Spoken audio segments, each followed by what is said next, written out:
เล่นน้องดำนี่เด้กระเป๋าใช่นี่เอา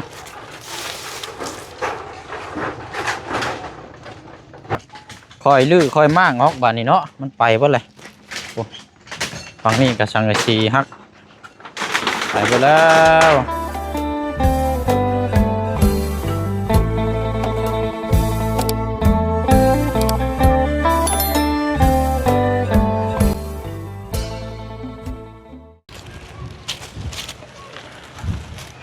โอ้ไปหน่อยเกือบลงทาง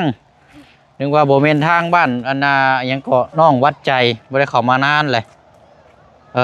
พากันไปใช่ล่ะนี่พาลูกไปซื้อกันไม่แคนเสื้อเอาอยู่พี่เพิ่นห้องไม่กังใช่บ่เอาไม่กังเสื้อโดยอย่างมาแต่พุ่นบ่ใช่ไหนเพื่อนชาติเราช่องอยู่ใช่ฉันเนาะเพื่อนอยู่พุ่นอยู่ใกล้เพื่อนมิดใจแหละใกล้เพื่อนน้องวัดใจเห็นบ่โดยโอเคสับพี่น้อยเนาะพอดีเมื่อนี้อันนาผ้าพลก็คือว่าบริตกเนี่ยจักน้อยพี่น้อยเนาะก็เลยจะแวะเข้ามาเยี่ยมยามทางน้องวัดใจพอดีล่าสุดนี่คือว่าเพื่อนล่มนะบ่เพื่อนล่มแล้วเรียบร้อยแล้วนอนอยู่ไสสบายนี่โอ้ยเนาะพี่น้อยว่าสิเข้ามาอยู่หักแต่ว่ามันเข้าไปหลายหม่องหลายบ่อนมื้อนี้ก็ได้มันผลอยู่เศร้าเนี่ยก็ได้เข้ามาพี่น้อยนั่นแหละก็เบิ่งน้ำกันเนาะเพราะว่าทางน้องเพิ่นก็ได้ยินว่ามีทีมงานเปิดสมทบจะสร้างเฮือนให้ทางน้องเพิ่นอยู่เราอยู่เฮือนอยู่บ่ล่ะอยู่เนาะโดยเอาใช่บ่บุญคงบ่ใช่บัดนี้บ่บุญคงตามเพิ่นก่อนเด้อซะเด้อไปฉลาดนำทางในเฮือนเจ้าใกล้กันอยู่หั่นบ่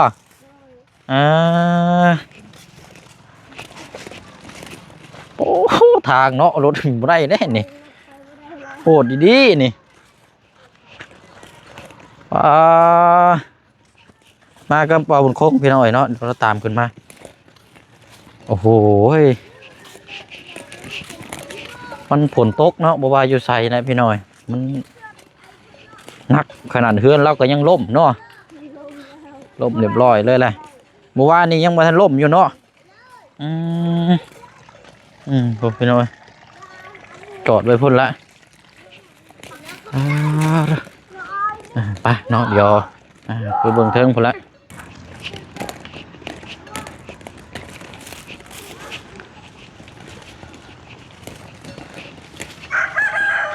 โอ้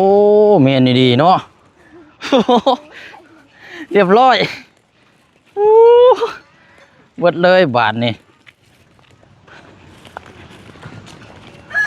เป็นเก่าเพิ่นแก่มุนมังแล้ว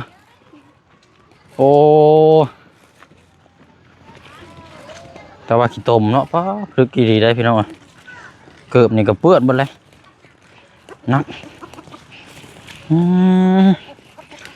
บอกคันว่าฝนบ่ตกก็มันก็สิได้อยู่อีกอยู่เนาะอันนี้ฝนตกรถมันล่มแล้วดึกแท้นี่หลายอย่างมันใกล้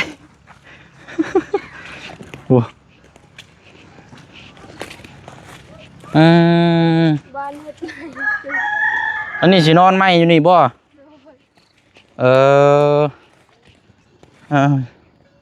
เสียนอนมือนี่อันนี้เนาะหมองนอนนี่แหละพี่น้องผมมีหมองนอนเลยมาพี่ come on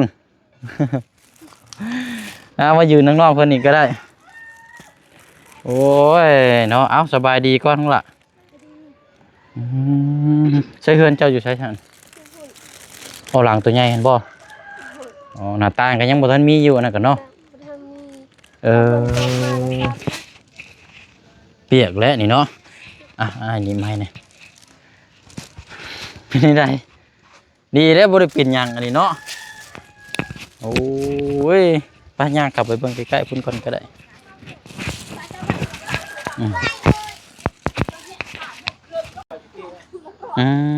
เดี๋ยวเอามาพี่ก่อนก็ได้อันบวนเด็กน้อยหลายเขาบุกล้าทายได้พี่น้องว่าบนโค้งเนาะเป็นอะไรนี่เนาะล่มแต่จักมุ้งวันเวลานี่ประมาณอยู่9 โมง 9 โมงเช้ามื้อนี้บ่ แม่นน่ะ9 โมง 10 โมง 10 โมงยังประมาณ เวลาล่มนี่บ่ได้มีพายุบ่นี่เนาะ มี เราอยู่แต่เราออกเราบ่ได้อยู่ใน กับเฮานี่ อ๋อล่มนี่ตอนเจ้าอยู่เลย โดยแม่นแหละ ปอ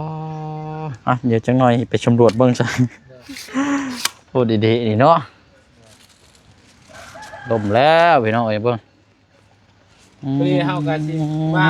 ให้ทางน้องใจคุณเครื่องคุณคลองนั่นแหละออกแต่ว่าบ่ทันแล้วลมก่อนแล้ว มันเหงามันรุดเบ่แล้วเนาะ โดย ดีอยู่อันแล่นออกทันอยู่เนาะ โดย กันว่าเราคือนอนดินนอนหยังนี่พอแห้งนี่เนาะ เมื่อเฮาไปไกลๆนี่เกือบแล้วเฮาดีแต่เฮาพบ โอ้ป้อนั่นคือมันน่ะไปเบ่เลยอันนี้เนาะ โดยดอกหมดแล้ว มัน นะ หลอกมันฉีกไปแล้วพี่น้องนักหนาสาหัสคือว่าแหละเนาะก็เป็นนักแต่ละมาแล้วพี่น้อยเพื่อนเรานี่แต่ว่าเชียงเข้ามาหลายรอบแล้วก็หน้าก็มีแต่พอได้อันน่ะเข้าวน้ำซ้ำปลาเนาะทางครอบครัวแล้วพอได้อยู่ได้กิน แต่ว่าก็เรื่องเงินซ่านนี่ก็บ่ค่อยอันนี้นะพี่น้อยเนาะเอาสบายดีเอ้ยเออนี่ละบัดนี้ก็สิได้นอนอยู่นี้บัดนี้เนาะ บ่สิอันนี้แม่นสิเฮ็ดเพิ่นครัวเพิ่นซื่อ เราสินอนอยู่ใช้ก้อน ๆ ใช่ ให้เพิ่นนอนอยู่นี่ก่อนนะ เอาบ่ได้พิธีบ่ บ่เป็นหยัง ยันว่า เป็นหยังเนาะ ยันว่า ไป ขึ้น นั่งนอนซื่อๆเอ้ยนอน ยันว่าขึ้นน่ะไปต้องเสียฮีตเสียคออย่างอีกกันพอแห้งแล้วจำฮีตจำหมูอีกเออโอเคเอามายืนมุมนี้ก็ได้มันเด็กน้อยเนาะเบิ่งน้ำกันอยู่นี่แหละบัดนี้ก็สิได้มั่งตัวนี้ก่อนแล้วบัดนี้เนาะ โดยแม่นแหละ อันนี้ สิให้ทางนาบ้าวเพิ่น อันนี้ นาบ้าวเพิ่นมาแล้วก็สิ อื ให้ ม เพราะว่ายานสังซีนี่มันเปิดใส่แล้วก็ถึกอีกหน่อยนะ เหยียบขี้งัวบัดนี้พี่น้องเอ้ยโพดจะขี้งัวขี้คนละบัด อัน นี้ นี้ บ่เป็นหยังมันจังหอมอืมมันแต่ลื้อแล้วมันบ่ได้แล้วแหละเนาะคันสิว่าก็เนาะมีแต่ลื้อเอาเก็บไว้ มีแต่ลือให้เพิ่นลืม ม ไว้กองไว้ มีแต่ลื้อแล้วก็เก็บไว้แล้วก็ ตัวไหนอยู่กองดะเลยไหน ตอยรือดะมุนโตกองดะเตะกองดะนั่นนี่ครับกองดะkiaกองดะมุนโตนี่สังกะสีคือการสังกะสีทำเถอะไอ้ใหม่ออนนั้นตัวเนาะ ตัว ลองไปหน่อยเนาะและก็เรียบร้อยเนาะปิดตำนานเรียบร้อย บ่ได้แล้ว นักแล้วบาดนี้ บันอยู่แล้ว โดยเอาอะไรได้อพี่น้องเด้อเนาะสบายดีพี่น้องนำกันอีกเนาะพี่น้องเนาะก็มาเยี่ยมมายามเนาะถือว่าเป็นอีกครอบครัวหนึงอันนี้ก็เนาะก็แต่ว่าล่าสุดนี่ทางบ่เชียงเข้ามานี่ก็ทางพี่ใจดีเพิ่นอยู่ทางฝั่งไทยได้ให้ทางบ่เชียงนี่ซื้อเสื้อมาให้น้องเพิ่นประมาณอยู่จักเก็กสุดก็2-3ชุดพุ่นแหละแล้วก็ในอยู่ในกินถุงยังชีพนำแน่หลังจากนั้นกันยังบ่ได้เข้ามามีแต่ทางทีมงานเข้ามานะพี่น้องเนาะเพราะว่าเฮาก็ไปหลายหม่องหลายบ่อนแน่แล้วทางพี่น้อง FC ก็คอมเมนต์มาหลายเนาะว่าจะให้เข้ามาเนี่ยแหละพี่น้องมื้อนี้ก็ได้ฟ้าฝนหยุดตกก็ได้เข้ามาก่อนมาแล้วก็เห็นสภาพเรียบร้อยเลย ที่ก็ตัวหาบ่เป็นคงว่าบ่เสียงเพิ่นบ่ได้เข้ามาบ่เพิ่นก็ยังคาเวียกอยู่ว่ะ เพราะอันนี้กับพาเมนูเกิงไปใช้น้ำเกลือเลยอยู่บันดงนี่แหละก็เลยแวะลงมาพี่ก๊อต เจ็บคือเก่าบ่ เราเมื่อยเราบ่มีแห้งแบบคือหายใจคือสิแบบบ่แม่นโรคหัวใจบ่จักนั่นกัน เฮ็ดเวียกหลาย เราแม่นเราเฮ็ดเวียกหลายแล้วก็เรา บ่ได้อยู่เช้าบ่ได้อยู่คือกันเพิ่นก็ได้ เราพักผ่อนน้อยเอาง่ายๆซะพี่น้องเอ้ยเนาะก็เลยมาใส่วิตามินให้เราแล้วมีแห้งแล้วก็จังนอนจังเมื่อนั่นแหละน่าจะโอเคแล้วก็เลยแวะลงมาพี่ก๊อตบัดนี้เนาะก็โอ้นั่นแหละบัดนี้เนาะเฮ็ดอยู่ไหนบัดนี้สินอนอยู่ไสบัดนี้เฮือนก็บ่มีฮะว้ายนอนได้บ่อยู่นี่ คันลมพัดมาแล้วไปเลย เนาะลมพัดลม บ่มีไม้เฮ็ดคือไม้มีไม้คือเฮือนทางน้องอาทังหั่นก็ได้อยู่เฮือนเขาน้องหลัง แต่ว่านี่คันสิเอาเฮือนไม้เก่ามันบ่ได้เนาะมันไปเบิดเลย บ่ได้แล้ว มันหนักเบิดเลยพี่น้องคันสิว่ากัน ไม่ ยาก เอา แล้ว มอดกินหมดแล้ว เออมันเปื่อยมันผุมันพังหมดเลยเนาะ อ่ะเนาะจะว่าเราเพื่อนล่มนี่จะว่าสิบ่แม่นได้หลังไม้ใช่บ่เนาะนี่เนาะ อยากได้อยู่บ่หลังไม้เอ้ยฮะ อยากได้เนาะ อยากได้อยู่โอ้ย ก็ได้ยินคือตอนนี้ก็คือรวบรวมเนาะ โดย มีเท่าไหรแล้วว่ามันคง ทั้งเฮาก็อยู่ตกอยู่3ล้านกับ700,000 3 ล้าน แต่ว่าทางเบาบุญเพิ่นแจ้งเมื่อวานนี่ก็13,000โอ้แม่นขอโทษ23,000 เป็นเงินบาทเนาะ โดย เออ ตกอยู่กับ10ปลายนี่แหละเนาะแล้วก็ ประมาณ18 ล้าน เงินโตเก้าก็เพิ่นแจ้งตอนนั้นก็2ล้าน เท่ากับตัวนี้นี่ ประมาณอยู่รวบรวมยอดสมทบสร้างเฮือนให้เรานี่ก็แม่นอยู่เงินบาทน่ะ20,000เนาะ โดย กับอันนั้นเงินกีบนี่5ล้านบ่ โดย ได้บ่ แม่น น้ำมาบุญ2แล้วก็อีกเงินบาทอีกเนาะแล้วก็น้ำเจ้านี่3 แม่น ประมาณเกือบ 30,000นั่นแหละเนาะ 30,000ปลายน้อยๆพี่น้อยโอ้ยังขาดหลายเนาะยังขาดหลายอ่า แต่ว่าตัวตินเช่าหันทางลุงนกของเราอะมีแต่เอาอยู่เงินน้องป๊อปนี่ก็ได้ อืมเดี๋ยวอยู่6บ่อยู่ครับ โดย 6เสากับพอดีแล้วเพราะว่าเฮือนน่ะก็6เสาพอดี โดย เพราะว่าอยู่น้ำกัน2มีลูกกับประมาณเอาจัก4คูณ5ก็ได้เอาเฮ็ดให้เราซะเฮ็ด4คูณ5ซ้ำเฮือนอันน่ะมีตู้พันรออยู่บ้านเก่งดงในหั่นก็ได้พี่น้องเอ้ยหรือว่าเฮือนทางว่าวตะโลประมาณนั้นก็ได้งบก็สิดอลลาร์ประมาณเกือบประมาณเกือบ2-3,000 4,000หลอนพุ่นแหละพี่น้องเนาะดอลลาร์พุ่นแหละนักเติบอยู่ได้รวมค่าสร้างค่าหยังแต่ว่าดีแต่ว่าอันที่ดินนี่ของเราบ่ แม่ที่ดินแบบว่าทางพี่น้องเพิ่นปั้นให้นะแล้วก็มีแต่สิปรึกษาอีกเพิ่นปั้นค่าใดอ๋อยังสีแวงที่ดินอยู่ โดยแม่นให้เพิ่นแบ่งเลย โอ้พอดีแล้วคันว่าถ้ามีการปลูกสร้างกันเลยให้เราแบ่งก่อนรถเนาะมันจังแล้ว แบ่งเลยให้จริงแล้วเลยวันนี้คันว่าเขาตั้งเพื่อนเรียบร้อยแล้วก็จึงสิมีเรื่องอีกกำลังมันก็บ่คักนะ แม่นคันว่าปลูกไปแล้วนี่มันมีปัญหาน้ำรังนี่มันสิยาก โดยแม่นล่ะ มันยากก็คือมันเว้ายากอะไรเนาะคันสิเว้าก็เฮาก็บ่อยากให้มันเป็นไปแนวนั้นมีแต่ว่าอันต่อให้เราไต่ตองเรื่องที่ดินก่อนก็ได้เนาะ โดย แต่ตองเรื่องที่ดินนะก็ให้เรียบร้อยก่อนอยู่จุดนี้บ่หรือว่ากว้างเท่าไรเนาะโดยเอาอันนั้นสพี่น้องเนาะพาพี่พน้องมาเยี่ยมยามแล้วก็มาเบิ่งน้ำกันเฮือนเรานี่แหละพี่น้องอยู่น้ำกัน2 คนอันพ่อแล้วนั่นเสียเนาะเป็นกำพร้าพ่ออยู่น้ำกัน2 คน เพิ่นก็บ่ค่อยเว้าเป็นปานใดเนาะภาษาลาวบ่เป็น โอ้อันนี้เรายังนั่นอยู่ได้นี่ตอนนั้นนี่นักเลยทั้งลูกทั้งแม่แหละแบบโอ้ ใจก็ค่อยเก่งปานใด เพราะน้องวัดใจนี่เราไปเข้าโรงเรียนอยู่ก็ยังใครกว่านะแต่ก่อนค่าก่อนหน้าเนี่ยเราบ่ได้เข้าโรงเรียนนี่โอ้ยแล้วเลย นี่ล่ะเรียนเนาะ ยังว่าแรกใครอยู่ดอกคันว่าทั้งทีมงานบ่อยู่กันนี่แหละทางน้องนี่แหละบัดนี่อยู่ใกล้อยู่เด้คันว่าละน้องเพิ่นว่างกันให้เป็นล่ามนี่แหละพี่น้องชื่ออะไรก็ล่ะ ซื้อด น้องดำ ำโดย เป็นบ้านใกล้เฮือนเคียงเนาะอายุจักปีแล้วล่ะ อายุ15 ปี 15 ปี โดย เจ้าก็เข้าโรงเรียนอยู่บ่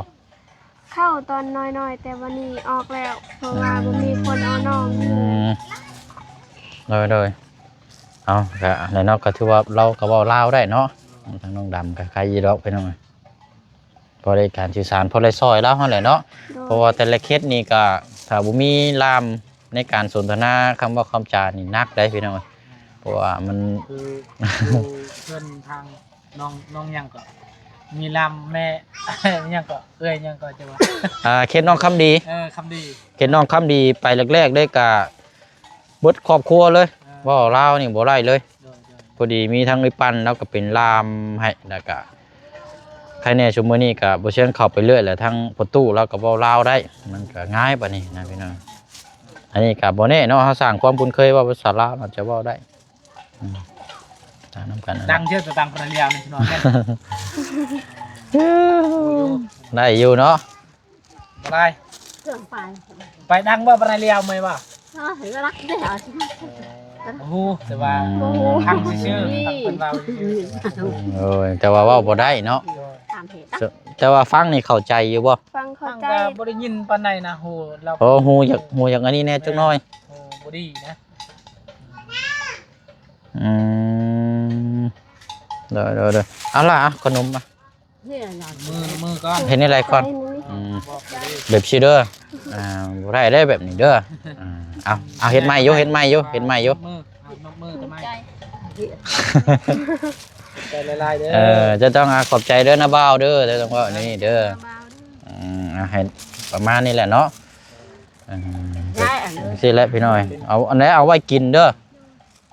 โอ้โหว่าสิซื้อหยังมาฝากพี่น้อย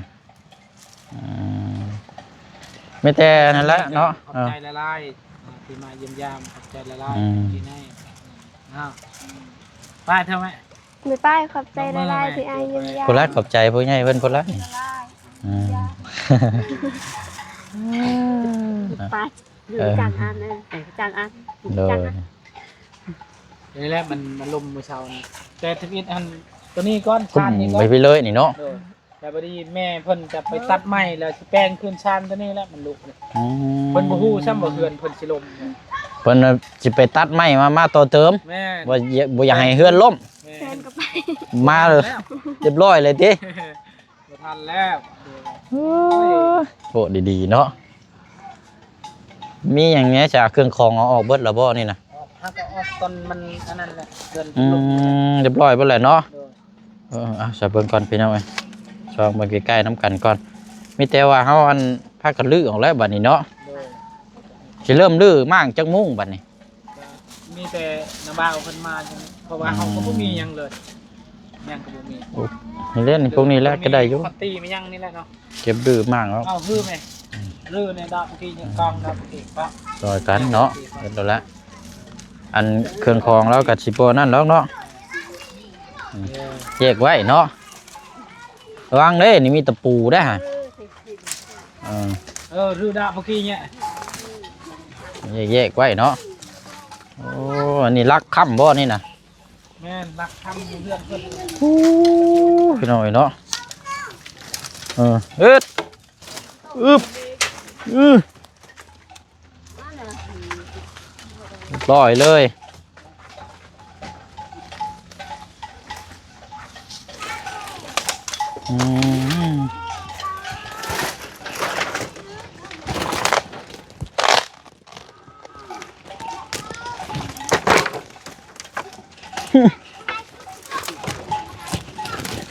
โ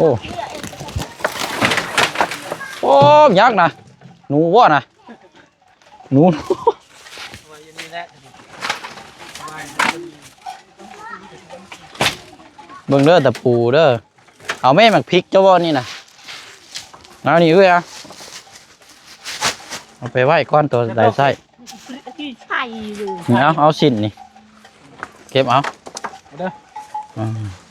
โอ้พอดีแล้วผักกระจาดเอาไปแอมอันนี้ผักกระจาดอันบ่เชียงชื่อให้เราตั้งแต่ปีที่แล้วพี่น้องมีอยู่ 3-4 แผ่นแต่ว่ามันรุดเบิดละไป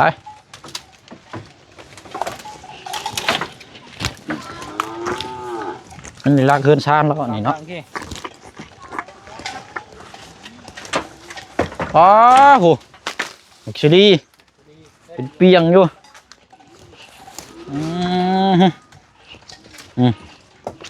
ชลีบักสลอย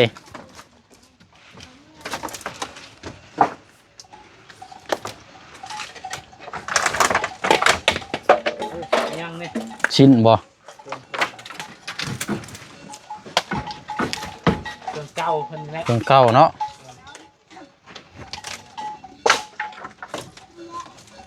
นี่เด้ดอก มันยังด เรื่อย ำไปกันเลยเนาะ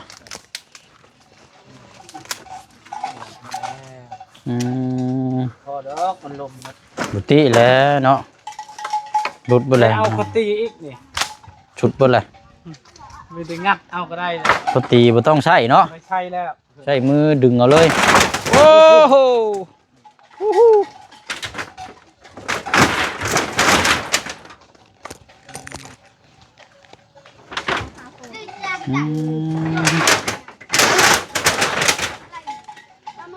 อืมแล้วเราเก็บเอามักเชดี้หันก่อน โต๊ะมักชลีไป ย้อนตะกร้าชะบูเหรอยัง เขินคอ เออเอาเก็บเอา ใจเอ้ย เออเสื้อผ้า น้อง เรา เอิ้นบ่ย่อไม่ไหน เดี๋ยวป้าเอียดเอาปืนหลัก โอ้ยยังจะได้เด้เพิ่นว่า เสื้อนี่ แม่น เอาเก็บมาเอาซะ ใส่ สบายไปอยู่นั่นให้เมี่ยงให้ชวนเมี่ยง โอ้หอยยาได้เบิ่งได้ไปเอากระเป๋าหันมาใส่มักเชดี้ไว้เนาะ ไอ้กระเป๋าก็ไอ้กระเป๋าเจาะชลีก็ มักเชดี้เจ้ามักเชดี้ให้ได้นี่เนาะรอไว้พี่น้องเป็นเปียงอยู่ มีตลอกเอโตสไลตลอกข้านตัวถ่ายเป็นตัว แต่ว่าสังกะสีเนี่ยต้องใช้ค้อนเนาะต้องใช้ค้อนเนาะ ต้องใส่คอนดึง ใช้ค้อนดึงเอานี่ แล้ พี่ ว น้อง ก็ตีเนี่ยเบิ้ลก็ตีอ่ะ ตีกินต้มก็จะสั่ง เบิ้ลน่ะก็ตีไอ้ป้าไอ้คนตีป้า ทำใจไอ้ปลาไล่ห้องเดือดมีชานแล้วเนาะอึบขอโทษ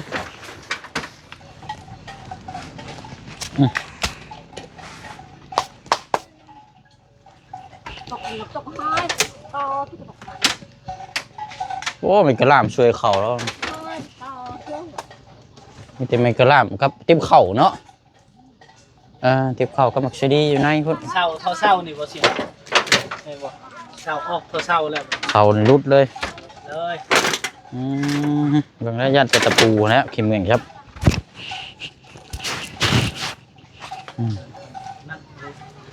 แล้วให้เราคอยเฮ็ดเอาเนาะ หัวย่อให้มีโต คอยลื้อมากออกบัดนี่เพราะว่ามันหนักแห้งเลยเบิ่ง เดี๋ยว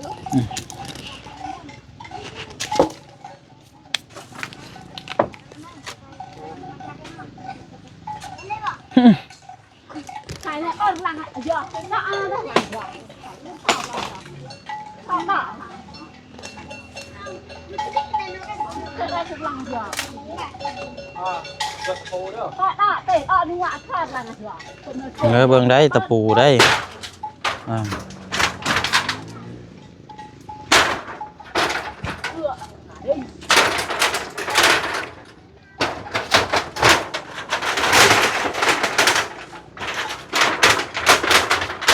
เอาทีนี้เรา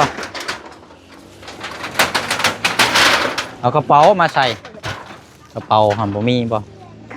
โอ้สินกับสิรุดบาทนี่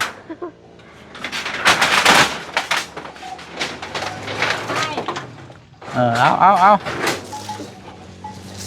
ไอ้กระเป๋าเจาะสไลด์แม่ตั้งเฟะแม่ป้า นี่เล่นมองดำนี่เด้กระเป๋าใช่นี่เอา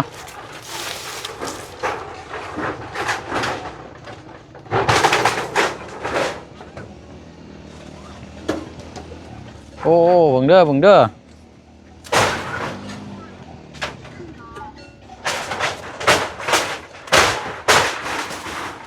เนาะแต่ว่าสิได้นอนอยู่เฮือนหลังนี้เนาะน้องเนาะ มีโดย นี่ก็ใช้บ่ได้แล้ว โอ้บ่ได้แล้วมันไปเบิดเลย ขึ้นไปเห็นมันแล้ว มันจะนอนอยู่เฮือนหลังนี้แต่ว่านี่น่ะหม่องของครัวแล้วเนาะเนาะเก็บไว้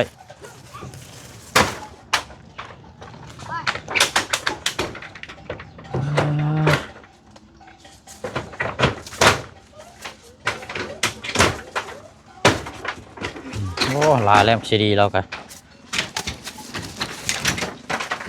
สักที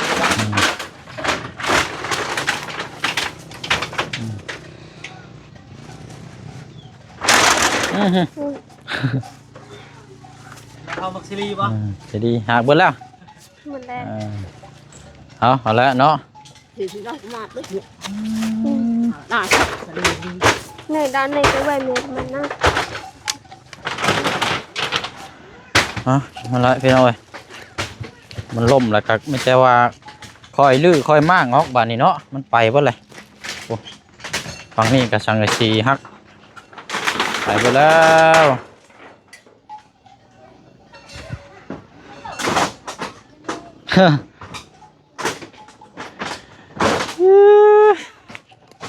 ไปอันละสะเนาะมีแต่ว่าตามนั้นแหละพี่น้อยยังคนคอยมั่างคอยลื้อออกไปบาดนี้เนาะคอยเฮ็ดไปเนาะว่าเรื่องทั้งงบกะตามที่แจ้งนี่แหละพี่น้องเนาะเรื่องในเรากันนี่แหละแต่ว่าให้กับเจ้าเคลียร์เรื่องที่ดินที่ทางก่อนเนาะไปตองตัวนี้ก่อนยังว่ากันนั่นแหละผู้นี่กันจะไปคอยอย่างเร่งพูดดีๆเนาะอันนี้ใช่ไหมตัวเราค้ำมันนี่เราค้ำตัวนี้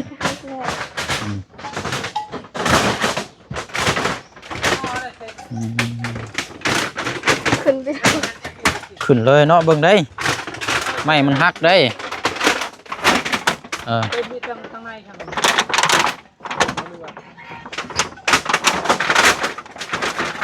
ในงัดอยู่ไหนครับงัดดูดูว่างัดไป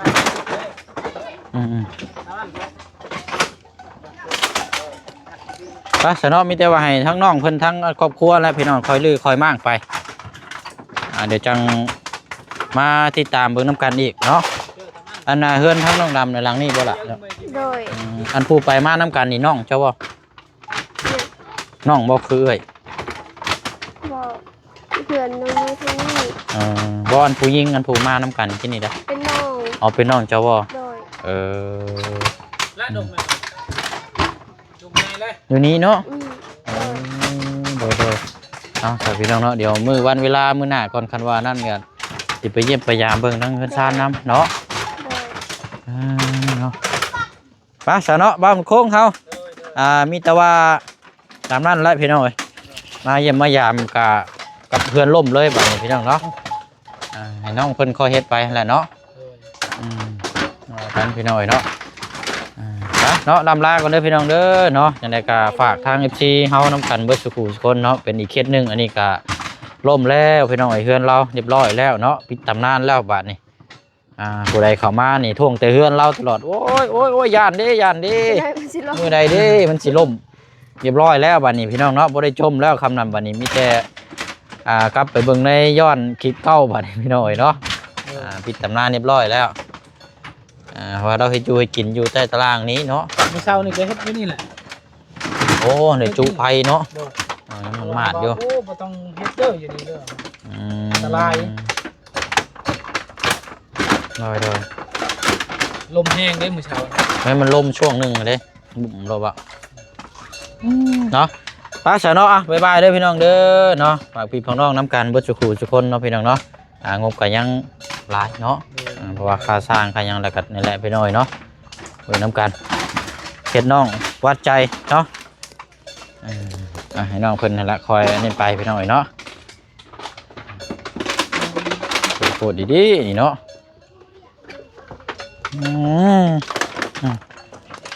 โอเคเด้อน้องเด้ออันเดินทางก่อนเด้อโดยเอาละเนาะเดี๋ยวมีโอกาสหน้าเดี๋ยวสิเยี่ยมยามตามข่าวทั้งน้องเพิ่นพี่น้อง